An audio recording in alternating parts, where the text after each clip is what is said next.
అమ్మా నాన్నలకు ఆహ్వానం పలుకుతోంది Ananda Lahari 5 star retirement homes Edupugallu Vijayawada.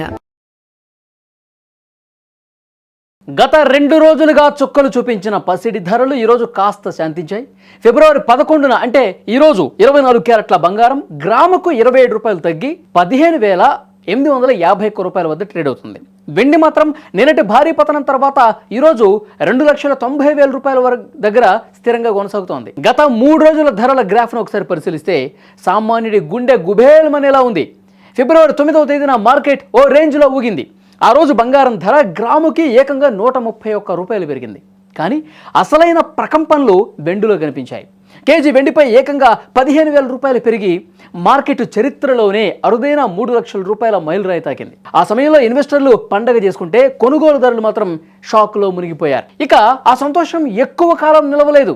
మరుసటి రోజు అంటే ఫిబ్రవరి 10న పరిస్థితి రివర్స్ అయింది. బంగారం ధర స్వల్పంగా 87 రూపాయలు పెరిగినప్పటికీ వెండి మాత్రం ఊహించిన విధంగా కుప్పకూలింది. ఒకే రోజు కేజీ వెండిపై 10,000 రూపాయలు తగ్గిపోయింది. లాభాల స్వీకరణ కోసం ఇన్వెస్టర్లు వెండిని భారీగా విక్రయించడమే ఇందుకు కారణమని విశ్లేషకులు భావిస్తున్నారు. అంటే 3 లక్షలకు వెండిన వెండి ఒక్క రోజులోనే 2.9 లక్షలకు పడిపోయి అందరినీ ఆశ్చర్యానికి గురి చేసింది. ఈరోజు పరిస్థితి చూస్తుంటే పసిడి ప్రేమికులకు కాస్త ఊరట లభించినట్టే కనిపిస్తోంది.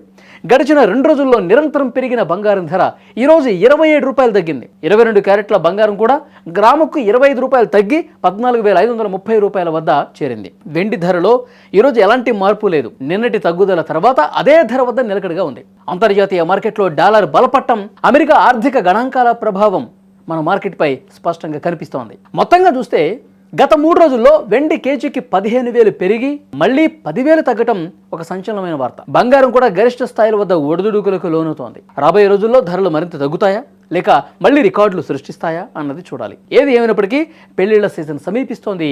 ఈ నేపథ్యంలో ఈ స్వల్ప తగ్గుదల మధ్యతరగతి ప్రజలకు కాస్త ఉపశమనమే అని చెప్పాలి.